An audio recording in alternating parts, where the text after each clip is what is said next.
Welcome, everyone, to the Up on the Soapbox podcast. This is episode 35. My name is Brett Schaefer. I'm one of your co-hosts today. With me today, as well, is my other co-host and partner in crime, Dan Piggott. Dan, how was your weekend?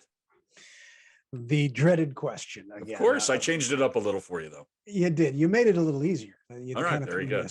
No, it was a nice weekend. We actually did something this weekend, which was good. We went to my son bought some tickets to a concert, so we went into the big city with my wife and his girlfriend and him, and the four of us had nice dinner at an Israeli restaurant, which was delish. Laser Wolf. I'll throw a little plug out to the four people watching. If you're ever in Philadelphia, you go to Laser Wolf. It's really kind of a cool experience. Is it .com or .org? What are we dealing with here? I have no idea. Laser Wolf, just Google. Terrible plug. Yeah, well, Laser Wolf. How many Laser Wolves are there in Philadelphia? Just go, come on. You know how to use a computer, I think. Anyway, but it's not about me. We have a guest here that is valuable time, and you're sitting here. All right, let me take it from here then.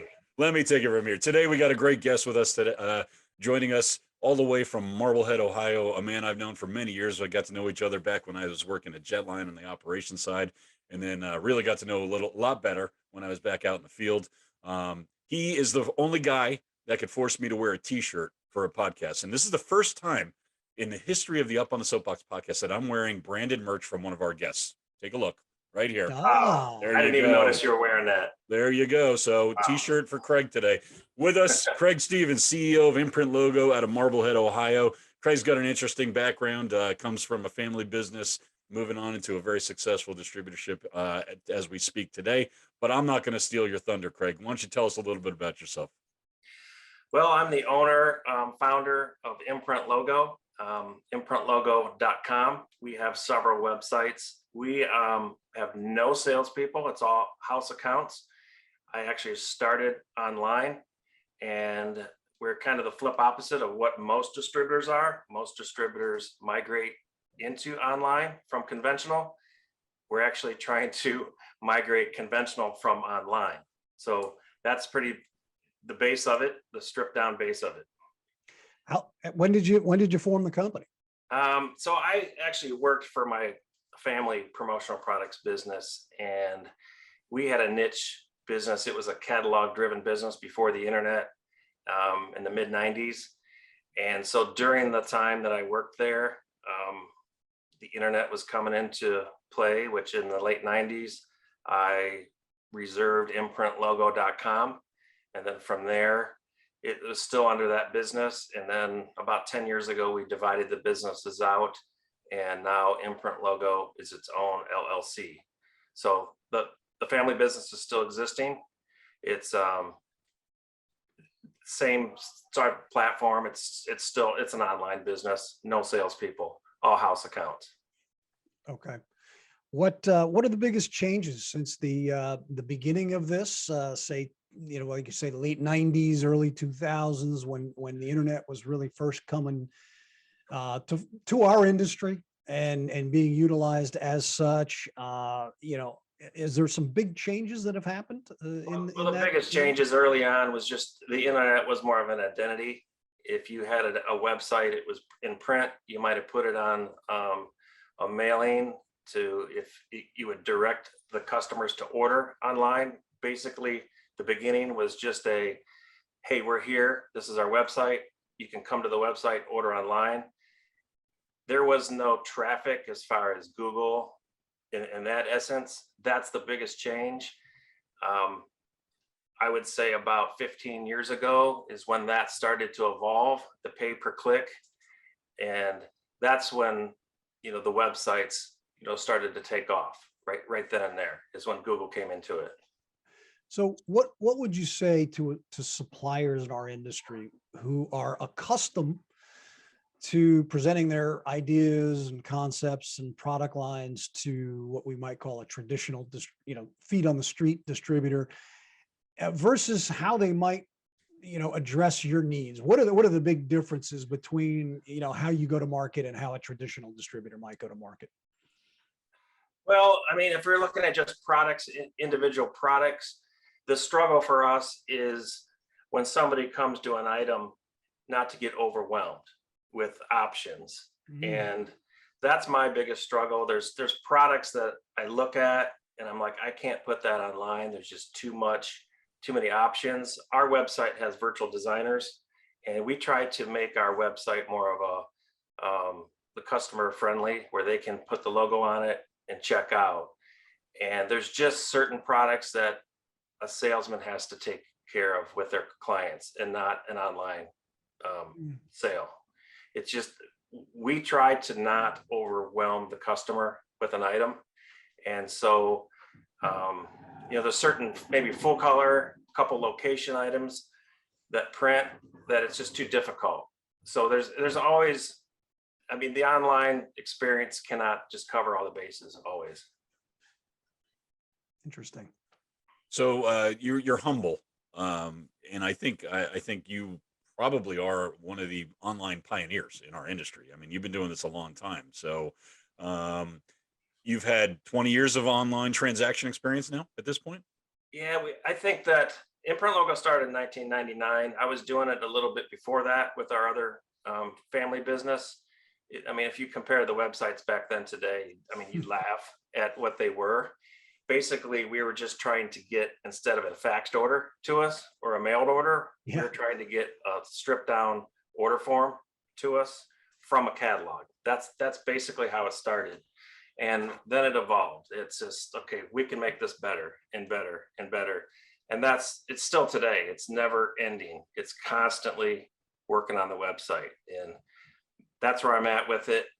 It's adding products. Originally, when we first went into it, most people remember back when it was called Logo Mall. It was an ASI site. Sure.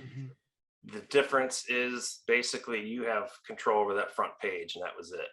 And everything else was generated, product generated. It was not Google friendly. And today I still don't think it is. So we went in and customized and built our own website ground up all the way through.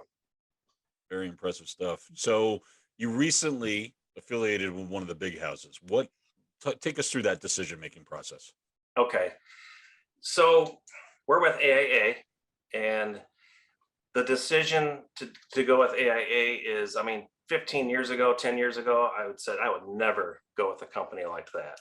And over the last 2 years, COVID, employees, billing, for us, it's just, and they told us, everybody told us, concentrate on sales. But we found we were just concentrating on too much back end billing, tracking, and all the things that took away from the time that we needed to spend.